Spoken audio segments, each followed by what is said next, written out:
Ya, Assalamualaikum warahmatullahi wabarakatuh. Ya, jumpa lagi dengan saya Pak Nanang dalam manajemen rantai pasok.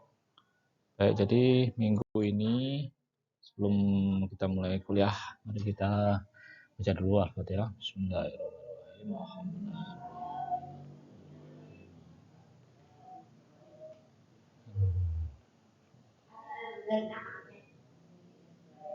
Amin amin ya rabbal alamin. Ya, untuk mahasiswa pastikan semuanya untuk selalu memahami, melaksanakan Iqra 12 prinsip dasar UPI ini untuk menjadi bagian dari karakter dari kehidupan kalian. Baik, untuk kultum singkat minggu ini tentang YOLO dan bocoran hari kiamat. Ya, jadi YOLO ini adalah you only live once ya, yang berarti mereka hanya percaya bahwa kehidupan di dunia ini adalah kehidupan yang hanya satu kali saja, tidak ada kehidupan akhirat. Jadi ini adalah sesuatu pemahaman yang keliru dan ini banyak terjadi di barat. Dan bagi kita umat Islam, ini sebenarnya sangat bertentangan dengan ajaran agama kita ya. Jadi apa pada intinya? Jadi seperti teknologi, ilmu pengetahuan dan lain-lain itu kita bisa ambil dari barat. Cuma seperti budaya hidup, gaya pesta pora dan lain-lain ini jangan sampai kita mengambil dari mereka ya. Kita mempunyai prinsip-prinsip dan diri sudah dibocorkan oleh Allah yang merupakan ayat-ayatnya yang saya bacakan artinya dalam surat Al-An'am ayat 29 ini. Dan tentu mereka akan mengatakan pula hidup hanyalah kehidupan kita di dunia saja dan kita sekali-kali tidak akan dibangkitkan ya. Ini adalah merupakan pernyataan orang-orang kafir di akhirat nanti ya, di hari kiamat nanti. Kemudian juga ayat berikutnya, dan seandainya kamu melihat ketika mereka dihadapkan kepada Tuhannya ya, mereka sangat mengharukan pada waktu hari itu dan Allah berfirman, bukanlah kebangkitan ini benar? Mereka menjawab, sungguh benar demi Tuhan kami. Berfirman Allah, karena itu rasakanlah azab ini disebabkan kamu mengingkarinya. Terus kemudian ayat berikutnya, sungguh telah rugilah orang-orang yang mendustakan pertemuan mereka dengan Tuhan. Sehingga apabila datang kepada mereka dengan tiba-tiba, mereka berkata, alangkah besarnya penyesalan kami dengan klien kami tentang kiamat itu. Sambil mereka memikul dosa-dosa di punggungnya. Ingatlah amat buruklah apa yang mereka pikul itu.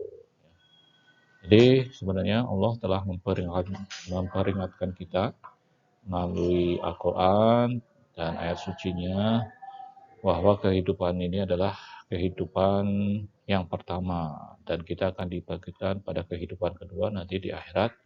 Setelah kita dibangkitkan, kita mengalami pengadilan di yaumul kiamah nanti, sehingga pastikan dari sekarang kita mempersiapkannya ya.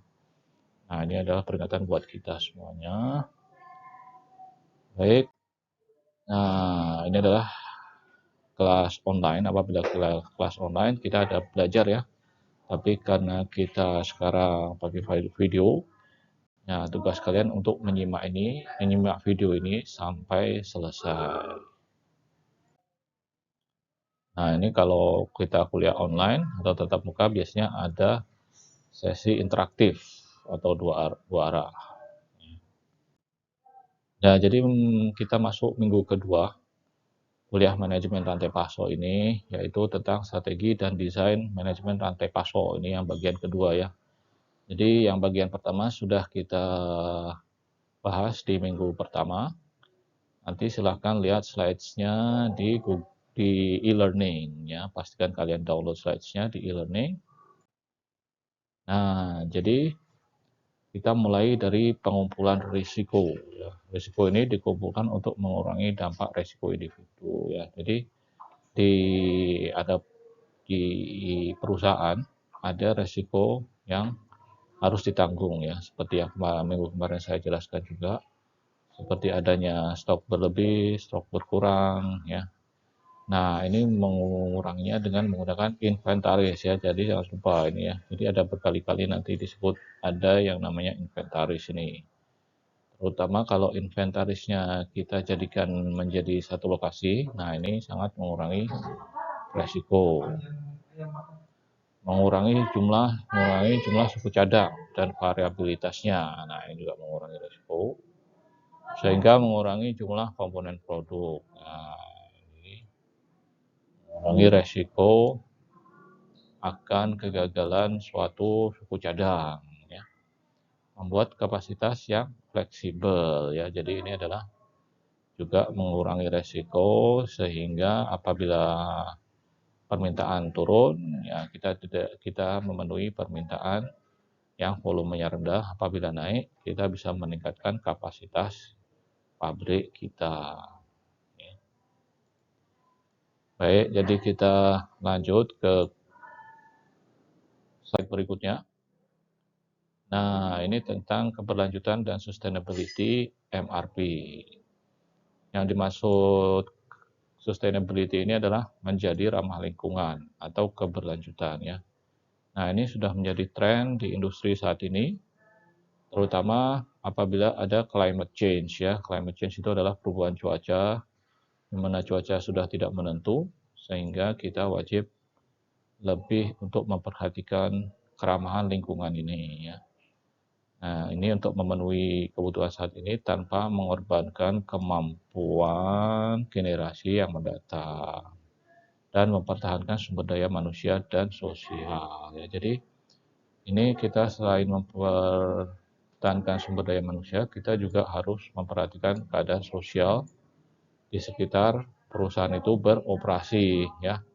Jangan sampai kita mencemari lingkungan dan adanya polusi yang bisa menimbulkan kerugian sosial, ya. Sosial ini bisa merugikan manusia dan juga merugikan lingkungan. Jadi kita harus memastikan bahwa pabrik yang kita operasikan itu menjaga keramahannya, ya. Jangan sampai mempolusi, membuang limbah sembarangan dan lain-lain, membuang kotoran sembarangan, membuang asap yang berpolusi. Harus ada pencegahannya, ya. Seperti kalau membuang limbah ini harus kita buatkan satu tempat di mana tidak mempolusikan lingkungan sekitarnya. Juga ini bisa menghemat biaya dan menguntungkan juga, memberikan dorongan untuk inovasi produk dan proses, ya, sustainability ini. Karena sekarang banyak sertifikasi, terutama ISO 14000, ya, yang mengharuskan produk dan prosesnya ramah lingkungan. Juga dorongan datang dari hilir dan dalam MRP sendiri untuk bergerak ke hulu pemasok. Jadi memang harus dari hilir sampai ke hulu, sampai ke pemasok, ya. Ini strategi sustainability ini.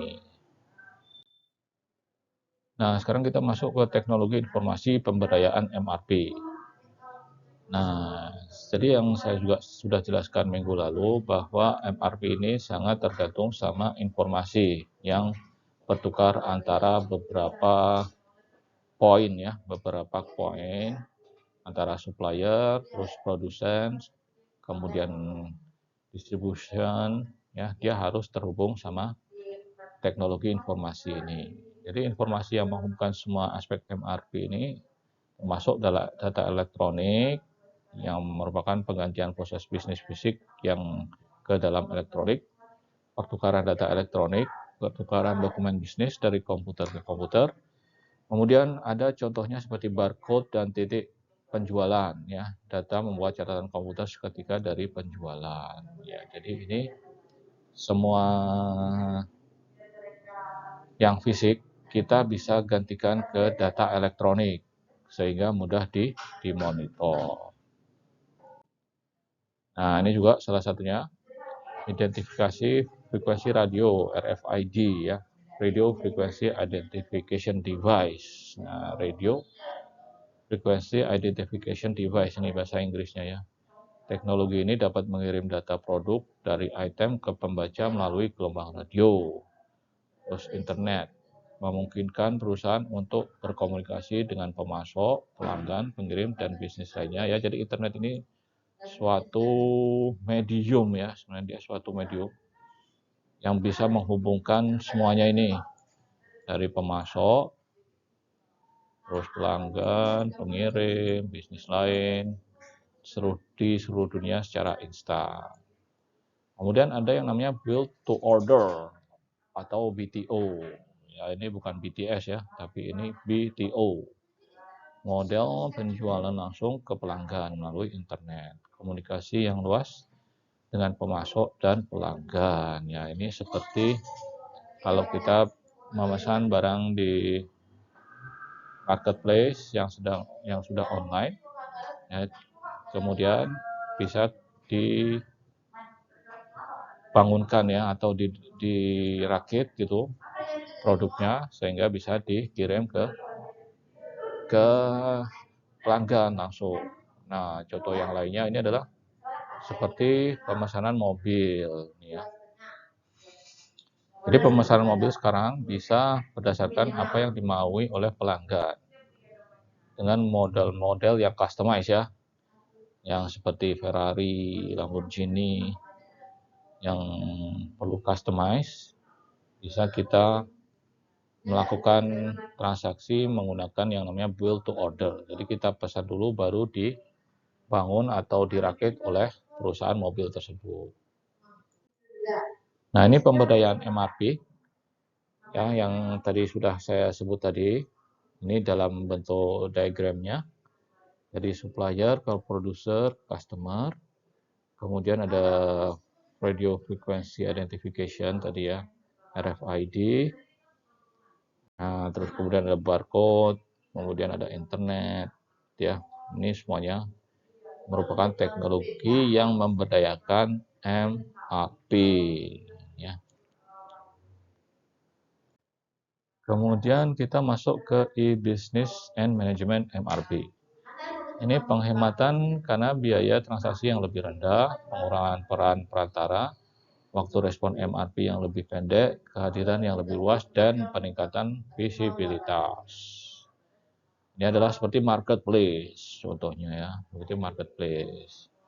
Jadi kalau kalian belanja di Shopee, Lazada, dan lain-lainnya itu, ini merupakan namanya e-business atau electronic business yang menghubungkan pelanggan directly ke marketplace. Sehingga begitu ada terima order, nanti marketplace menyediakan barangnya, packing, terus kemudian mengirimkan, terus kemudian ya baru diterima oleh pelanggan. Nah, ini semuanya menggunakan e-commerce yang layanan pembayaran, semuanya itu menggunakan pelayanan e-commerce ini.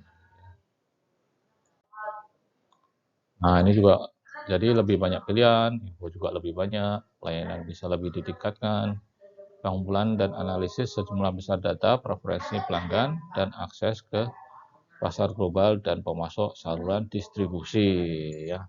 Jadi kenapa dalam MRP ini termasuk dalamnya adalah e-business? Karena yang saya sebut tadi, MRP ini adalah tujuannya untuk melancarkan delivery produk ya ke pelanggan.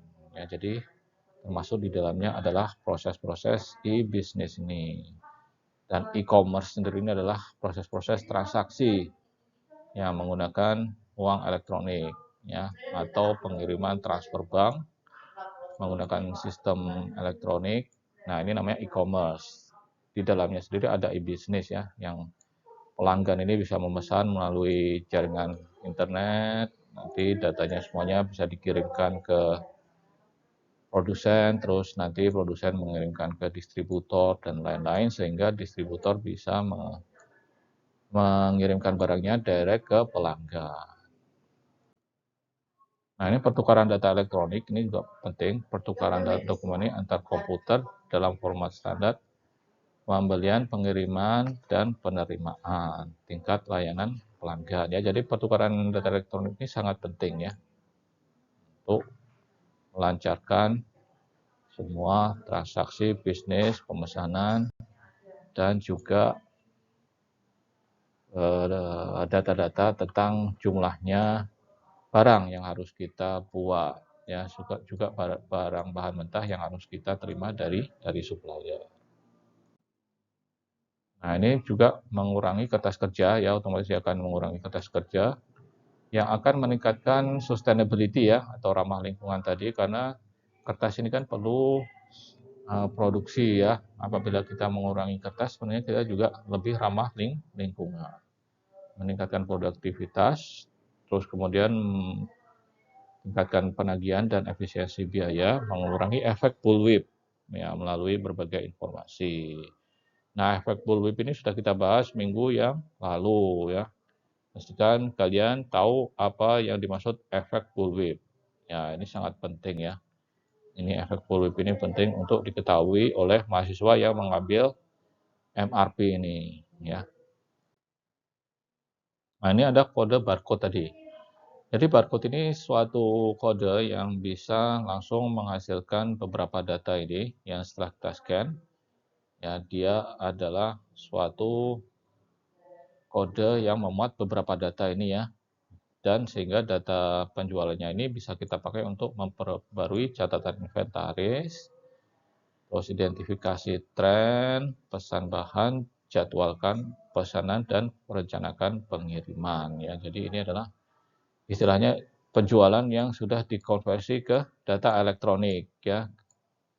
Dengan men-scan secara mudah barcode ini kita tahu bahwa barang kita sudah keluar dari toko kita ya dan juga harga-harganya semuanya kita tahu sehingga mudah ya untuk dilacak.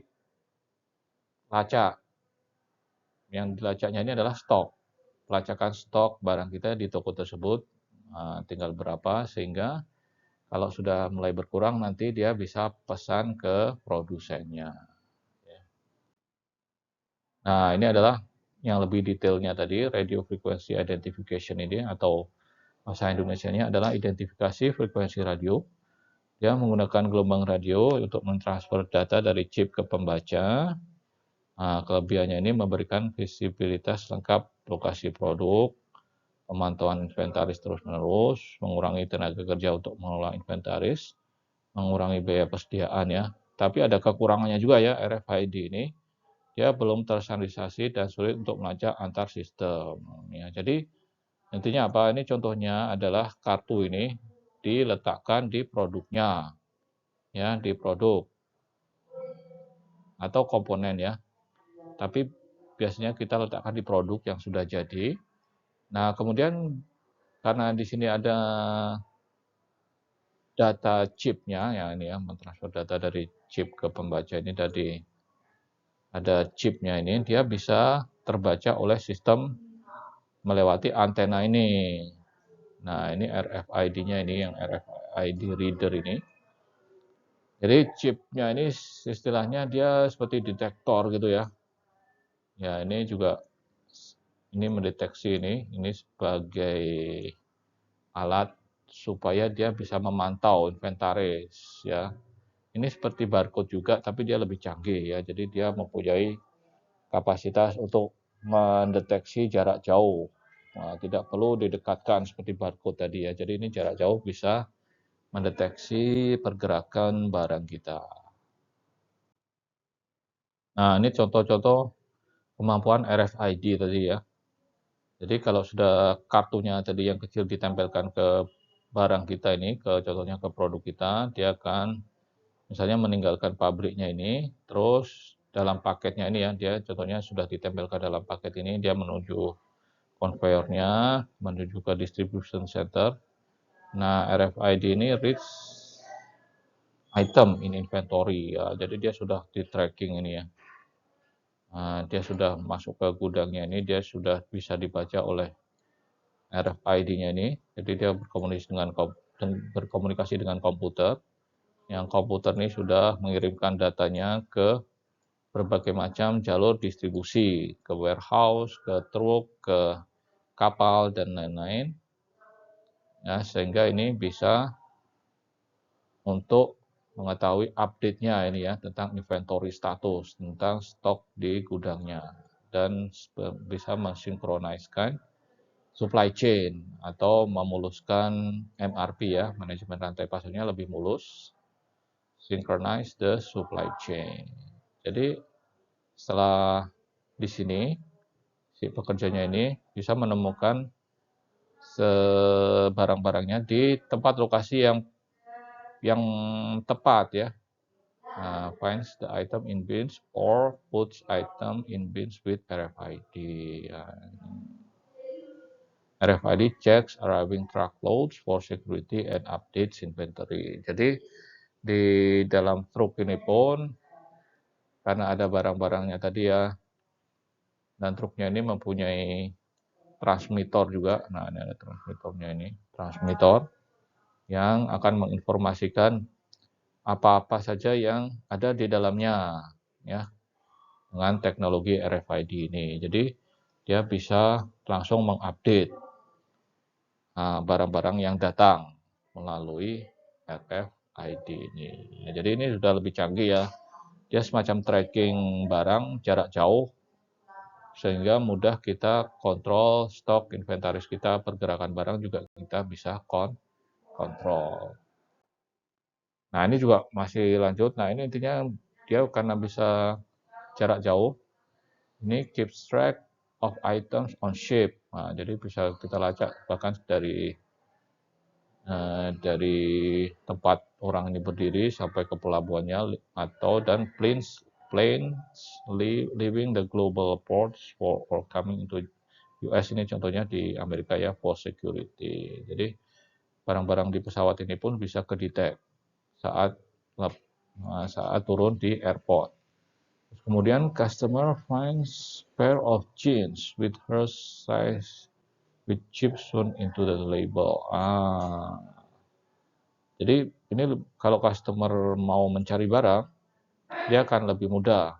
Nah, ini contohnya dia bisa tanya ke pegawai toko ini tempat-tempat ukurannya yang pas ya. On store shelf with radio one provided by the store and pays with the cell phone RFID technology ya. Jadi setelah dapat barangnya, terus customer juga sekalian bisa membayar melalui transaksi elektronik yang menggunakan RFID ini.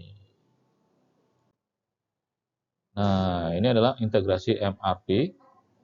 Jadi integrasi MRP ini maksudnya dia terintegrasi dari sistem manajemen inventory management ini ya, terus demand, permintaan, material, bahan, customer ya, pelanggan, kita bisa analisis purchasing, order fulfillment.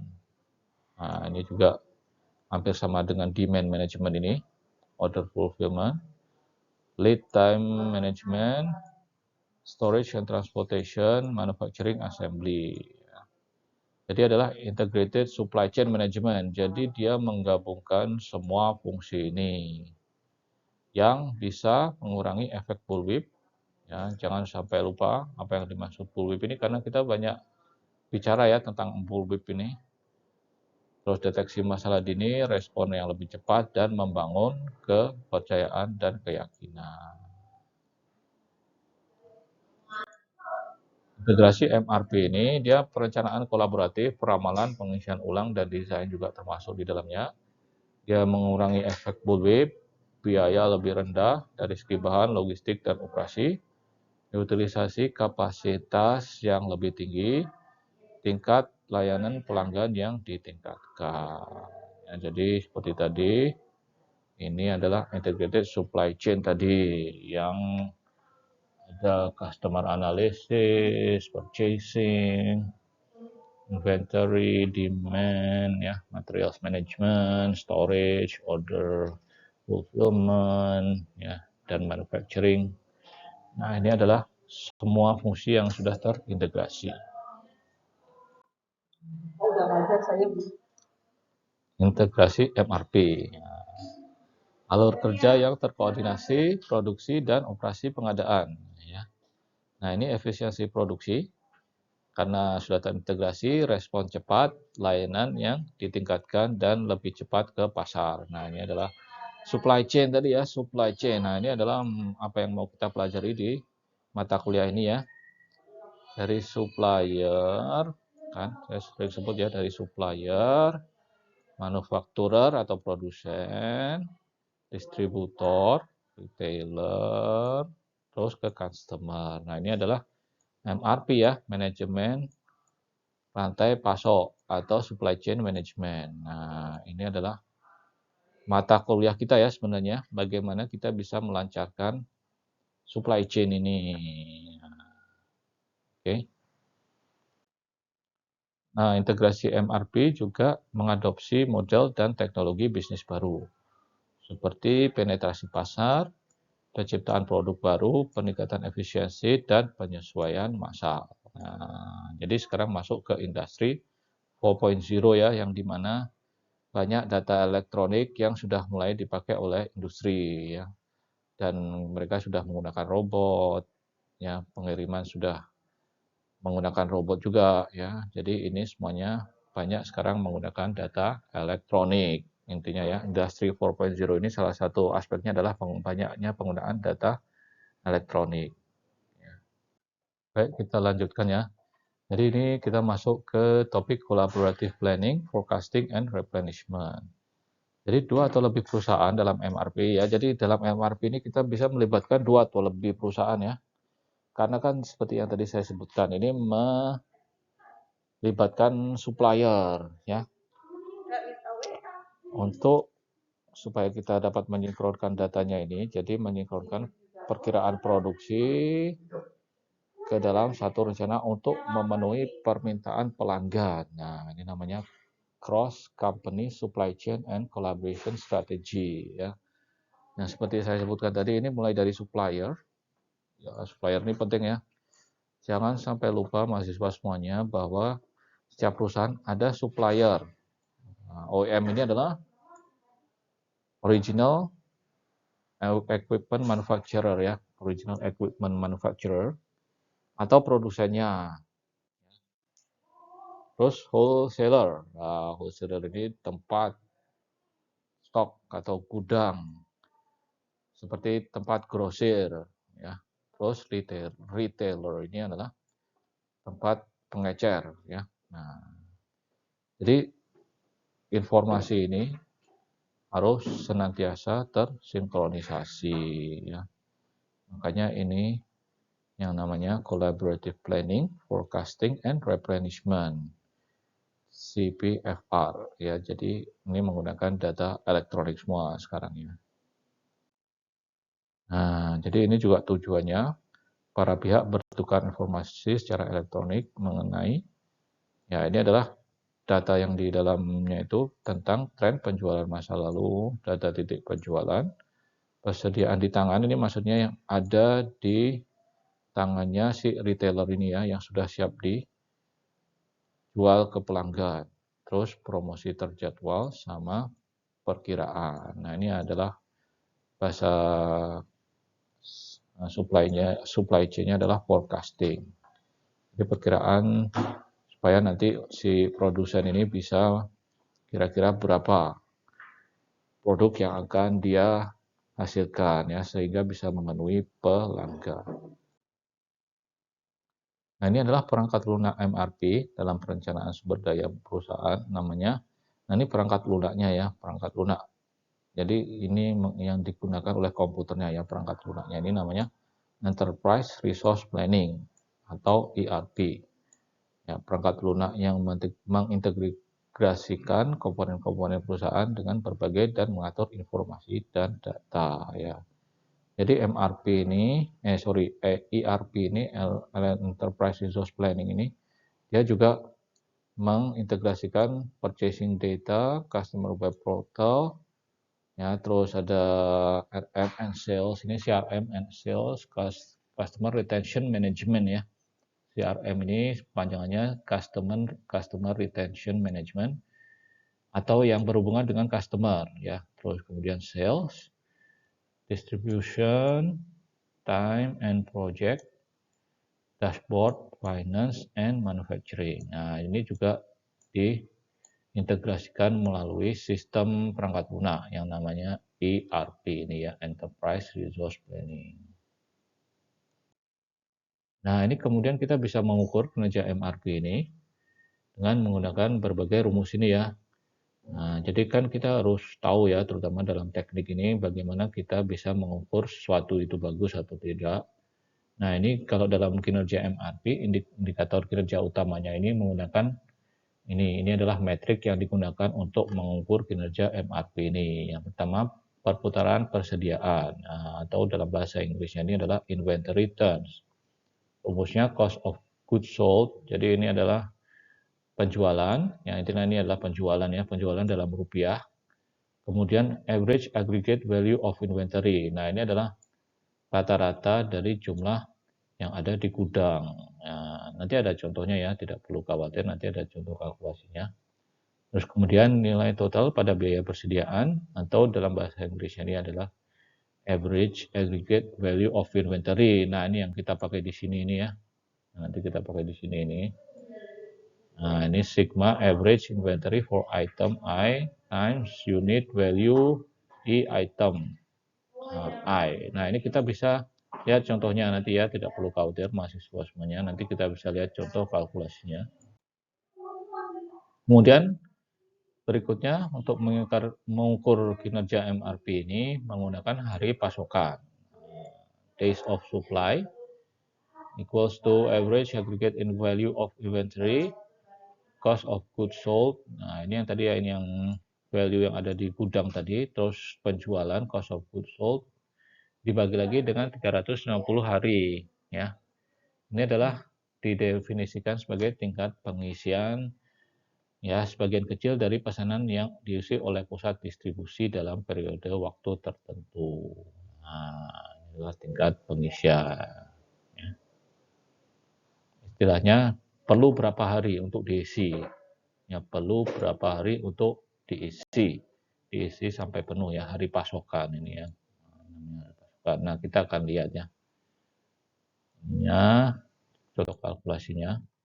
Nah, ini adalah contoh kalkulasinya ya. Jadi dalam bahasa Inggris ya, supaya kalian juga mulai belajar bahasa Inggris. Nah, terus di sini sudah ada yang diketahui semua ya, tinggal kalian masukkan dalam rumusnya. Contohnya misalnya inventory terms, cost of goods sold. Nah, ini 425 million ini dari sini ya, 425 juta ini dari sini nih. Kemudian average aggregate value of inventory. Nah, ini sudah diketahui.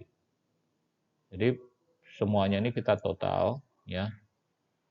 Yang production materials and parts, work in process, finished good. Nah, ini adalah total average aggregate value of inventory. Jadi ini semuanya yang masih belum, yang masih ada di dalam pabriknya ya. Yang ini masih ada dalam pabriknya, masih di dalam gudang. Nah, ini baik di gudang production material, terus ada di work process, finish good. Nah, ini pokoknya yang masih dipegang oleh pabriknya, yang belum dijual ke customer. Nah, ini adalah 416.000 ya. Jadi ini 34 jutaan ya, 416.000. Sehingga inventory turns-nya, nah ini kan mudah kalian. Di sini adalah cost of good, ini adalah penjualan yang sudah dilakukan tahun lalu. Nah, 425 ini dibagi sama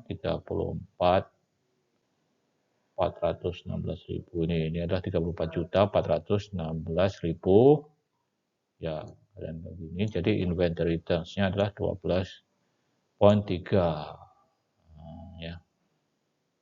Terus days of supply, average aggregate value of inventory, nah ini sama dengan yang ini, dibagi oleh cost of goods sold dibagi 365.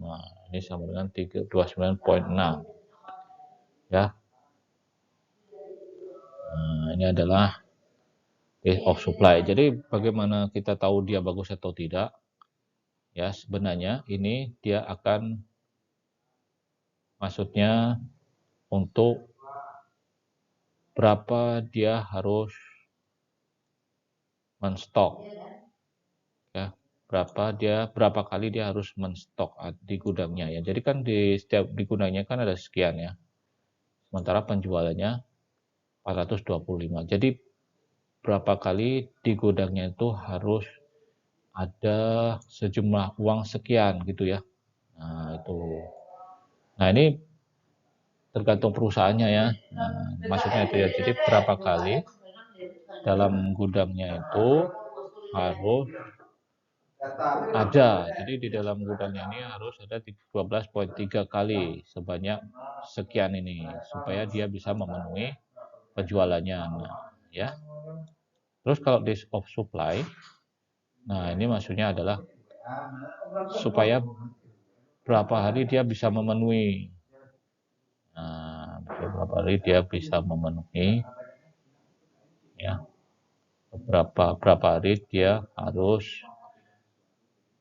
bisa dipenuhi ya, maksudnya bisa dipenuhi. Days of supply ini dengan kondisi inventory-nya sekian dan penjualannya sekian, terus tapi dibagi 365 ya, karena ini harus dikonversikan dalam hari.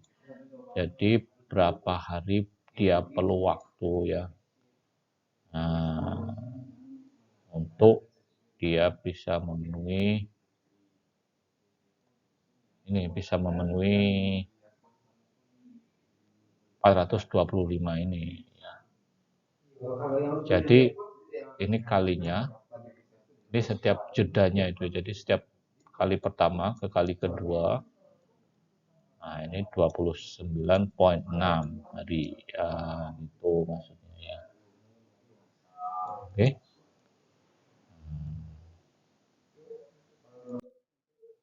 Nah, ini adalah tugas 1. Ini perlu dikumpulkan melalui e-learning ya.